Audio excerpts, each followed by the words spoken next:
A remarkable equivalency, to be sure. To discuss more of it, Chief White House Correspondent Major Garrett is at the White House and joins us this morning. And Major, we do appreciate it. I want to begin with those remarks that the president seemed to make in defense of Vladimir Putin and the resulting moral equivalency that seemed to be drawn between the United States and Russia. As you saw, Mitch McConnell there, just one of several Republican lawmakers who have since denounced those comments.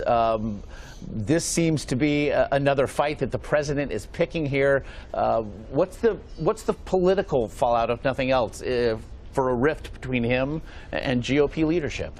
Well, it just deepens the unease that Republicans have about what this president thinks and what he might do in terms of Russia policy. Now, last week, there were some encouraging signs for those Republicans still uncertain where this White House would land in its relationship with Russia when the U.S. ambassador to the United Nations, Nikki Haley, challenged the Russians, condemned what she said was their intentional increase on the fighting in Ukraine, and said you've got to get out of there and stop your meddling in Ukrainian affairs. Republicans said, hey, okay, maybe this administration's taking the Russian threat in Ukraine seriously. But when the President of the United States not only draws this odd and historically warped moral equivalency between the United States and Russia under Vladimir Putin, but in the same breath almost is dismissive about the underlying accusations of murder, jailings, and deeply troubling mistreatment of human rights activists, dissidents, journalists in Russia, that also creates concerns among Republicans. And when you see someone like the Senate Majority Leader Mitch McConnell, who has consistently, Josh, tried to stay away from any direct clashes with President Trump, particularly about his occasionally outrageous statements, Mitch McConnell will almost always say, well, that's something he said. I'm not going to really get involved in that. I'm not going to take this on. I'm going to focus on my business. When he begins to say, this is something I'm going to draw a line about, I'm going to confront the president about, he's indicating, number one, to other rank-and-file Senate Republicans, go ahead, say whatever you need to say whatever is on your mind, giving them license to clash with the White House. And he's also sending a signal. I'm your legislative leader in the Senate. This is making my life more difficult. It's going to make your life more difficult. And that's one of the things that Mitch McConnell does when it comes to this Trump White House.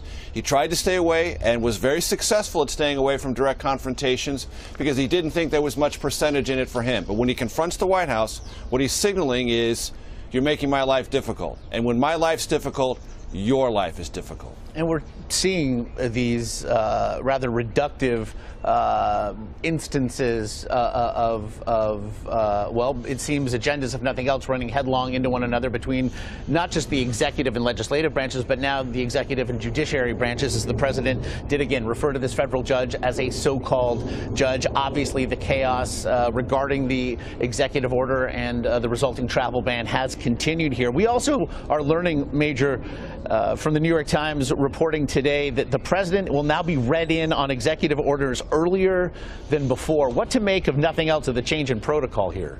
Well, we noticed that last week here at the White House. The promised flurry of executive orders slowed to a crawl, and you felt that there was a new procedure vetting executive orders much more closely, making sure that they were distributed and those whose relevant agencies were going to be affected by those executive orders had a chance to review, weigh in, and go over the final language. And therefore, we only saw a couple of executive orders late on Friday, nothing else for the remainder of that week. So you could see and feel the process beginning to shift here. This is all a tacit admission, Josh, that the immigration executive order was badly mishandled. And the difficulty the White House finds itself in now is they can point to clarifications made by the Department of Homeland Security, revisions to the executive order announced and enforced by the State Department.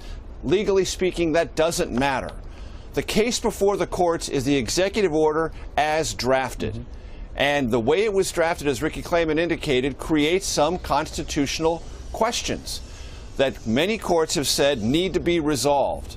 Not only that, in the case of immigration law, precedent in our country is it's not just what an executive order says, but it's what the actors around it say about it. And when the president says, as he did, Christians are going to be given preferential treatment under this order, that becomes a constitutional issue as well. So it's not just the drafting of the order, it's what was said around and about it by the president. All of those things are coming to the focus of the court question, even as the bureaucracy around President Trump tries to calibrate or change the actual implementation of this executive order. It's going to be judged as it was written and as it was signed. And that's the problem for this White House. And you mentioned this idea of the tacit admission, as Ricky said too. There could be slight redrafting here in order to address the constitutionality of it, and yet that would be perhaps, if nothing else, an explicit admission that something was wrong. And I want to get into this idea of tacit admissions. In the same interview with the President and Bill O'Reilly yesterday, we also saw the President say that there would be a new health care plan, and perhaps, though, we wouldn't actually see it in 2017. It would be sometime perhaps into next year. This is something that he had promised, simultaneous repealing and replacing weeks into this administration. That we heard from the President yesterday certainly does not suggest what we'd heard previously. No, it does not. And if it weren't for the Russia news, if it weren't for the ongoing chaos, legal and otherwise, around the executive order, this would have been the biggest headline in the country other than the Super Bowl.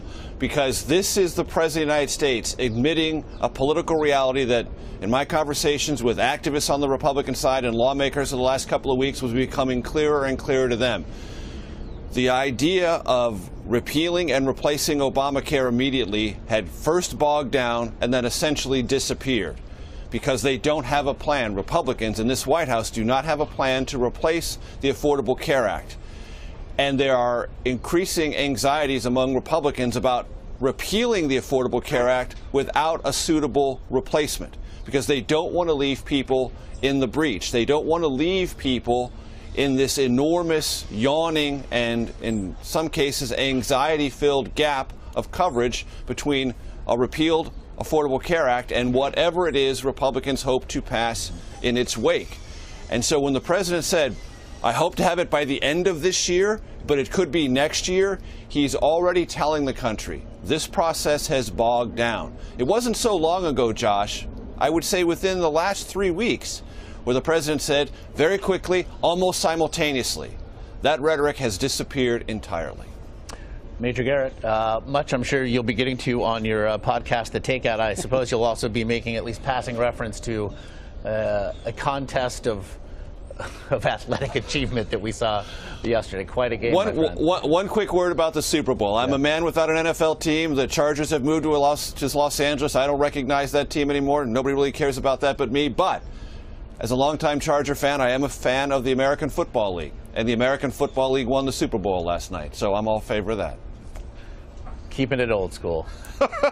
Iranians would do well to look at the calendar and recognize that we've got a new president in the Oval Office. That disastrous nuclear deal that the last administration entered into with Iran, as General Flynn said, should have encouraged better behavior by the Iranians. But instead, what we see, whether it be their flouting UN Security Council resolutions banning ballistic missile tests, or whether it be the way they're arming the Houthis in Yemen, who just last week attacked a Saudi Arabian ship, what we're seeing here is hostile action, belligerent action being supported by or taken by the Iranians, and we're just not going to put up with it anymore. The president issued other orders this week, basically saying that he's going to revisit the Dodd-Frank regulations on the financial sector that were enacted after the 2008 crisis. Isn't this president sending a message to Wall Street that he's going to back off? No, the message that we're sending to Main Street is that we're going to pull back this mountain of red tape that is stifling access to capital and loans, particularly for small businesses across this country, and we're going to get this economy moving again.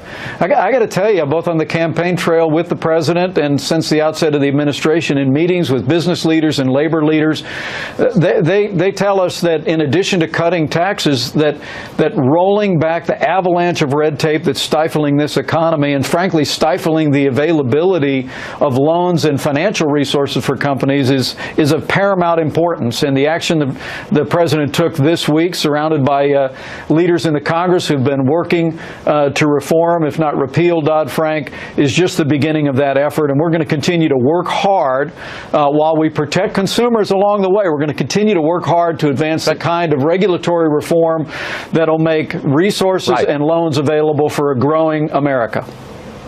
But, Mr. Vice President, the market spoke on Friday. The price of Wall Street firms, their stocks, rose sharply, and the fact is that two of the key players in revisiting the rules are going to be Steve Mnuchin, the Treasury Secretary, and White House advisor Gary Cohn, and they are both former top executives at Goldman Sachs. That sure sounds like you're aiming at Wall Street, not Main Street. Well, but you know, I understand that, and we're proud to have both of those men involved in this administration to bring their expertise. But look, the reality is that you can talk to small business owners across this country, and since the passage of Dodd-Frank, frankly, we've seen the availability of loans in banks across the country begin to dry up for small businesses. Simply the cost of compliance for smaller loans is too heavy in the wake of Dodd-Frank. That's what we're hearing from Main Street, and what you saw the President do this week is begin to roll back those regulations, use common sense, and really unleash the kind of resources that are going to make it possible to see small business America and all of business America grow and create jobs. The President, in another action this week, nominated Neil Gorsuch to be his first nominee to the Supreme Court, and he said that if Democrats try to filibuster, Senate Republicans should change the rules so they can confirm him with 51 votes, not 60. Here is the President. We end up with that gridlock. I would say, if you can, Mitch, go nuclear.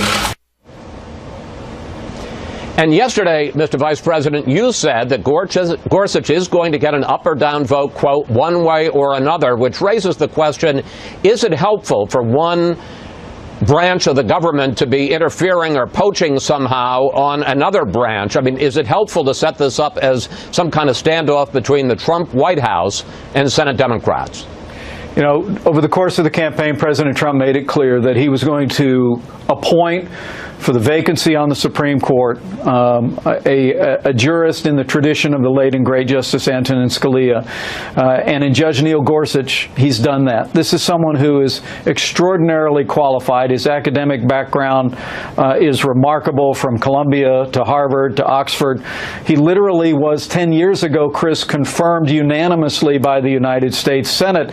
And we're very encouraged at this point that more than a half a dozen Democrats have committed themselves to an up or down vote on the floor of the Senate. Neil Gorsuch belongs on the United States Supreme Court, but no associate justice to the Supreme Court in American history has ever faced a successful filibuster, and Neil Gorsuch should not be the first. That's why the President and I have both made it clear we're going to work with Senate leadership, and one way or the other, Judge Gorsuch is going to get an up or down vote on the floor of the Senate, and we're confident that he'll be confirmed as the newest associate justice to the Supreme Court. I want to pick up on that, because after President Trump sent out one of his tweets dismissing the judge in the immigration ban case as a, quote, so-called judge, the Democratic Senate leader, Chuck Schumer, said that just shows why there should be even extra scrutiny of Gorsuch, because there is a need for an independent judge to stand up against a president who's talking about so-called judges. Well, I think it just shows, frankly, I just think it shows how Senator Schumer is going to reach to anything to try and continue to obstruct the nomination of Judge Gorsuch to the Supreme Court. But that's nothing new. I mean, I got to be honest with you, it's really been surprising to me since the advent of this administration to see the obstruction by Senator Schumer and Senate Democrats of one cabinet nominee after another. I'm going to be called on next week for the first time in American history as Vice President to cast the deciding tie-breaking vote for a cabinet nominee. Chris, that's never happened in the history of this country, but I think it shows the level of obstruction by the Democrats in the Senate, and the American people are tired of it. They want to see the Supreme Court have a new justice. They want to see this president have his cabinet, and we're going to continue to work our hearts out for the American people to make sure all those things happen, despite Senator Schumer and his colleagues' obstructive efforts. And in 10 seconds, Mr. Vice President, how confident are you that you have the 50 votes so you can cast the tie-breaking vote to put Betsy DeVos in as Education Secretary? 10 seconds. We're very confident that Betsy DeVos is going to be the next Secretary of Education. It'll be my high honor to cast the deciding tie-breaking vote on the floor of the Senate next week. Mr. Vice President, thank you. Thank you for your time. It's always good to talk with you, sir, and I know you're headed here to Houston for the Super Bowl and that you're bringing 2 wounded servicemen with you. Safe travel.